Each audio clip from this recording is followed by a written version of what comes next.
and welcome back, everybody. I hope you are doing amazing as always. I have some good news for you today. This cake I'm baking is an order, my first order to be precise. So let's get baking. It's a 6-inch cake, and my client ordered chocolate and vanilla, and now I'm making the chocolate cake. Chocolate cakes are one of the easiest cakes to make because you don't need a mixer for it. You can whip it by your hand and it's very easy.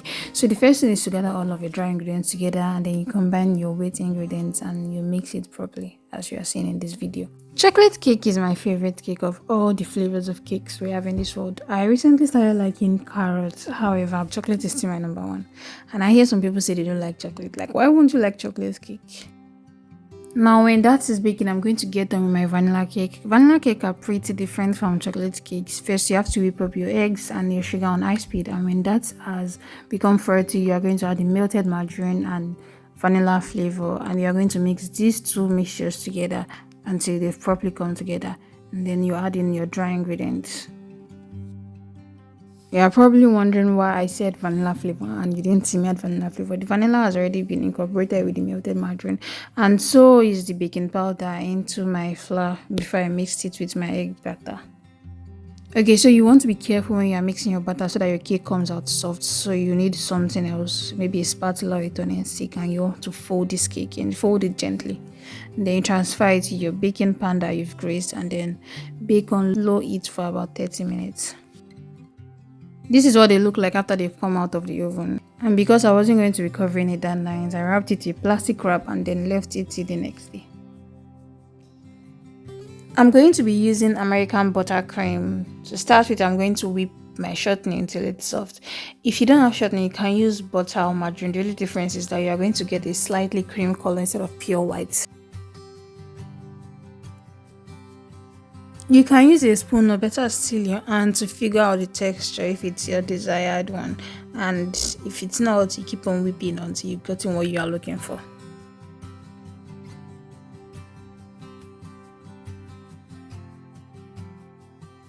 You can see how light it is. This is what I'm looking for. And then after that, I'm going to transfer my sifted powdered sugar or icing sugar, and I'm going to mix these two in this is a very difficult process, so it's going to take you a lot of time. Also, don't forget to add in your flavor. When you notice that some parts are starting to come together but not everything, you can add in a little bit of water and then you keep mixing until you have something like this.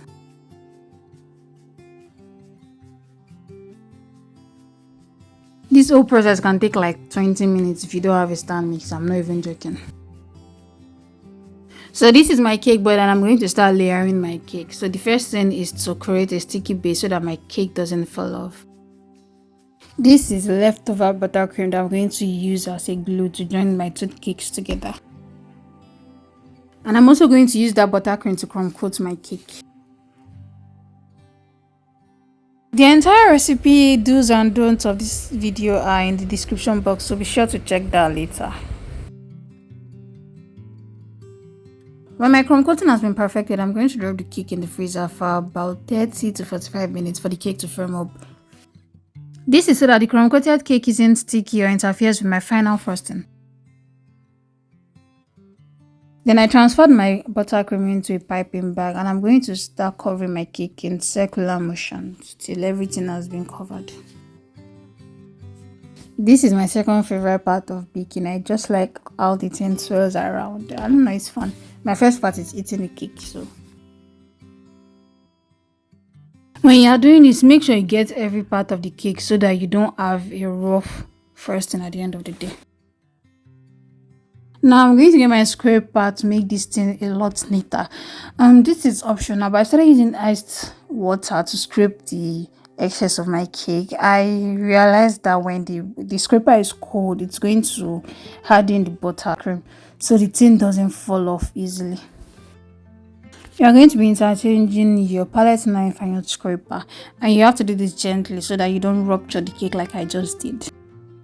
You want to scrape the excess of the buttercream from the side and from the top until you get a neat covered cake, something like this. So my client wanted white and a touch of red, so I took a little bit of the first thing and added red coloring to it. This isn't exactly red, but this was what I got. I transferred this into a piping bag with a tiny mouth at the opening, and I started piping the design that she wanted. She wanted vintage lines on the body, and you can't see this, but I was using a toothpick to create a sketch of what I wanted so it to be neat. Then I piped on the sketch that I've already created in order to get to the design.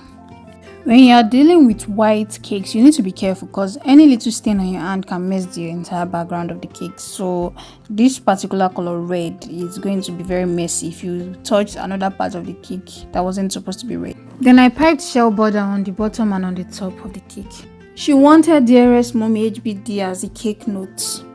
And maybe because this was the first time I was using capital letters on my cake, it was somehow rough. And then I added pearled edges because that was also what she requested. And this is the final look of the cake. She said she liked the cake, however, she had a problem with the calligraphy of the cake. As for me, I kept on grilling myself for about the next 2 days because I just felt that this wasn't fine. But let me know what you think in the comment section. Thank you for watching, and don't forget to like, comment and share. Subscribe if you haven't to, and I will see you in my next video. Bye.